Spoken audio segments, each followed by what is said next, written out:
Y'all, welcome or welcome back to my channel, The Budgeting Biologist. My name is Brittany. If you're new here, thank you so much for stopping on this little old video. If you're an oldie but a goodie, thank you so much as always for coming back. Can't believe I'm saying this, but it is time to close out my August budget.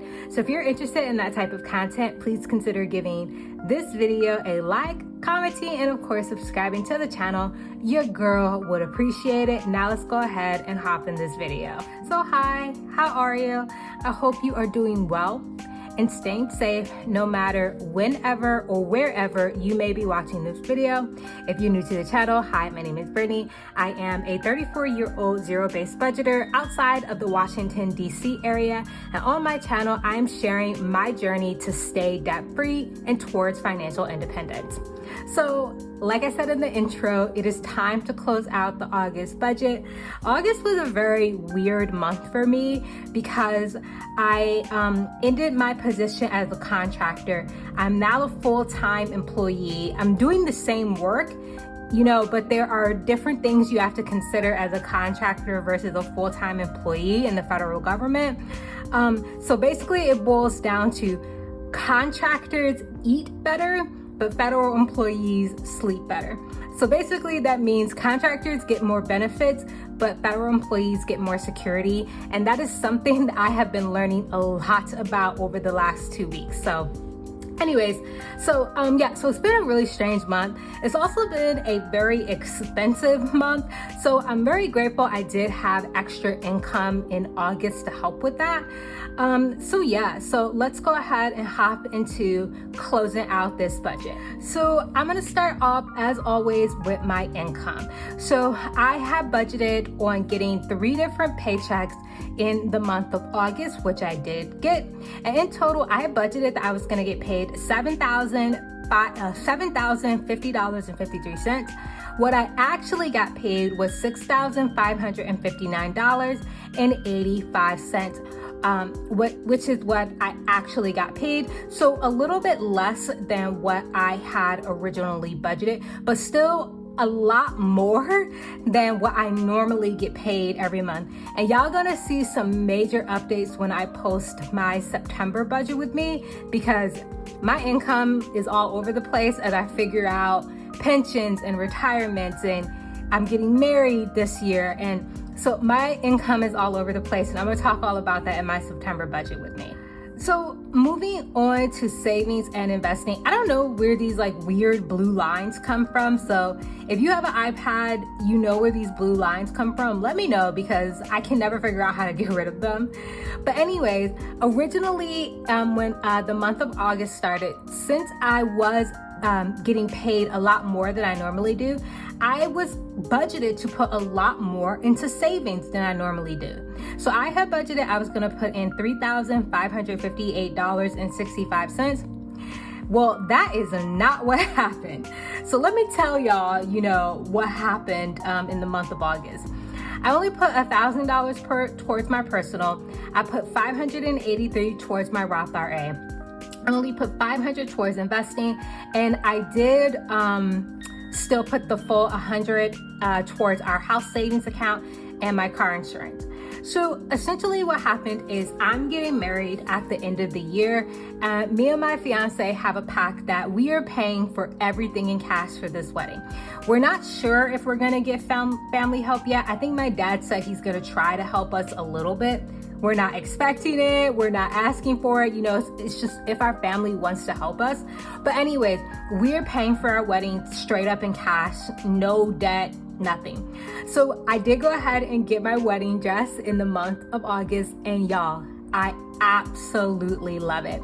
I went to the secondhand store with my sister and my mom, and I tried on a bunch of dresses, and the one that I decided on getting was nothing like what I had originally planned for, but it looked so good and I felt really good in it.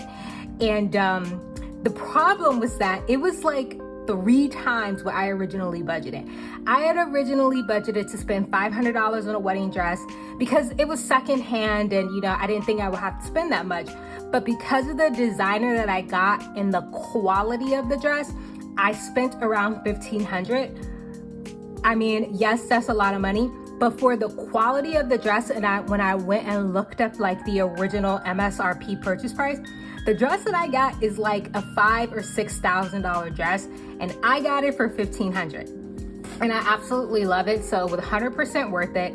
So because of that, I did not put as much into my savings and investing, so I had some additional money to cover paying for my wedding dress. Don't regret it, 100% worth it.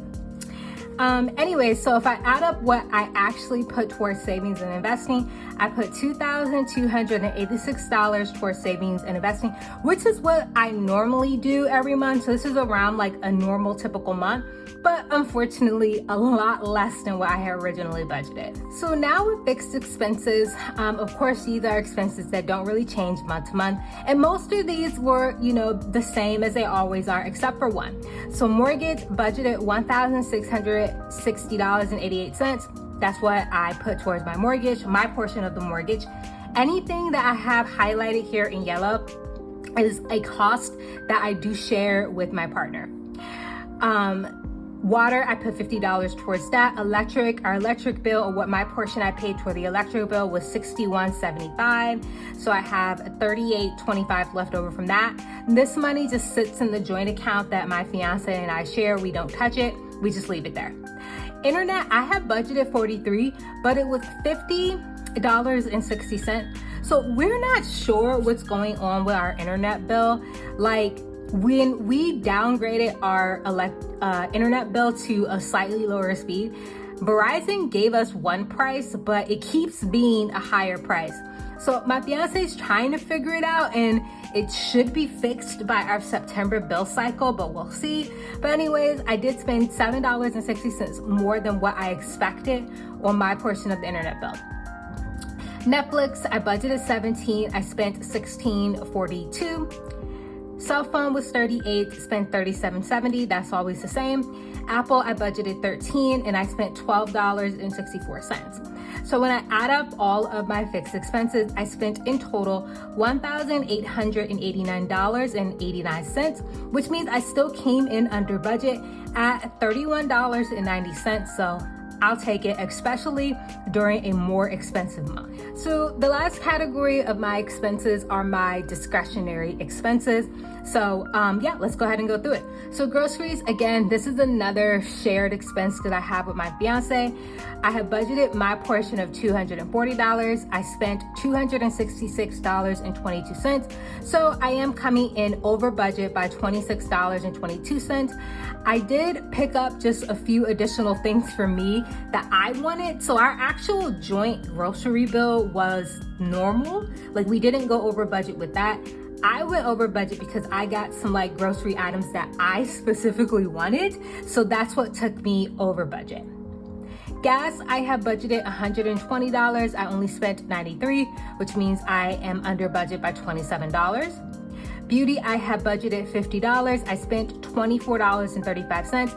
I got some stuff for my braids. Y'all know I love wearing braids, especially in the summer.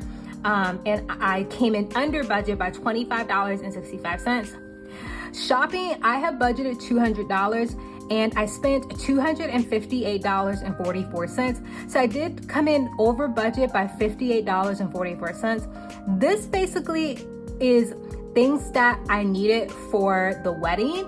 And I didn't account for them in my normal wedding budget. So I just paid for them out of my like regular budget, not my wedding budget. So that's where some of that came from. In addition, I had a couple of packages I needed to send.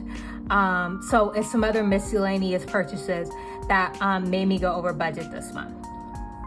Fun, I spent $200.68, which means I came in over budget by 68 cents. I'm very happy with this because I went out quite a few times in the month of August.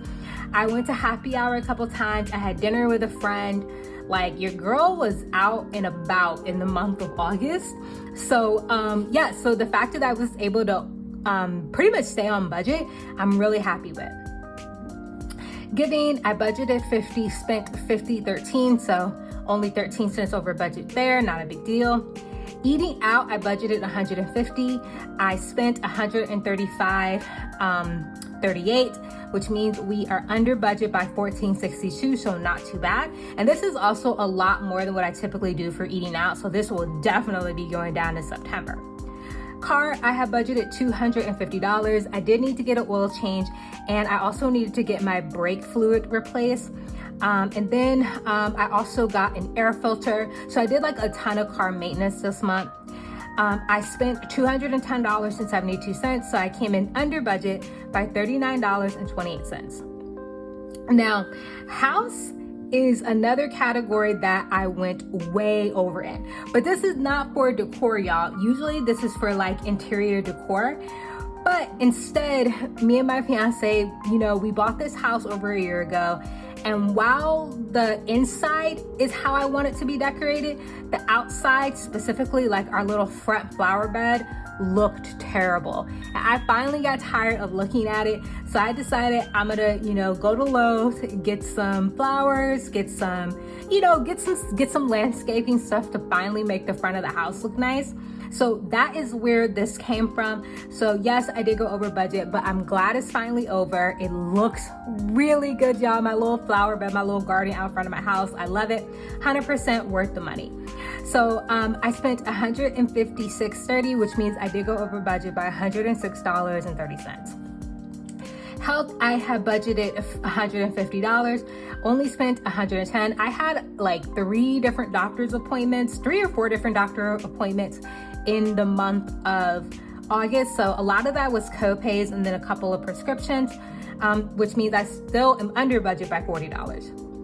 Pet, I had budgeted $30. I only spent $7.41. We found out that my dog really likes pig ears, and pig ears are like dirt cheap as a treat. So yeah, I got him some of those and he's been loving those. So I came in under budget by $22.59. Nutrafol, which are the hair vitamins that I take, and I think I'm gonna discontinue this starting in October. I think I'm gonna discontinue this. I think my hair has gotten everything it could out of the hair vitamins, and plus I want to get pregnant soon, and you can't take those while pregnant. So I think I'm gonna stop these in October. But anyways, I spent $80 on that, and I budgeted $80 for that and spent $79.20, which means I came in under budget by 80 cents. And then I did have to spend some money out of my buffer at $38.16. I had an unexpected purchase that I had to make for work, and I should get reimbursed for this later on, but for right now, I just took it out of my buffer for $38.16. So when I add everything that I spent on my discretionary expenses together, I spent $1,629.99. I have budgeted $1,570, which means overall I went over budget by $59.99, which isn't too bad considering how much over budget I went in some of these categories. Okay, y'all, so moving on to the final recap and closing out my budget for the month of August. So starting off with my income, again, to recap, I had budgeted I was gonna get paid $7,050.53. I actually got paid $6,559.85 for a difference of $490.68, less pay than I expected to get. For savings and investing, I have budgeted putting aside $3,558.65. I actually put in savings and investing $2,283, leaving me with a difference of $1,275.65. For expenses, both fixed and discretionary, I have budgeted putting aside $3,491.88. I actually spent $3,519.97, giving me a difference of being $2,809 over budget. So when I add everything up, that leaves us with a net total of $756.89. But like I said previously in my video, this pretty much went towards my wedding dress. So it was an expensive August for me. How did August turn out for you? Did you stay on track with your goals? Did you go over budget? Did you come in under budget? How are you feeling like as we move towards the end of quarter 3, which is coming up very soon? Let me know down in the comments. I would love to hear. But anyways, y'all, thank you so much for watching my video, and I will see y'all next time. Bye.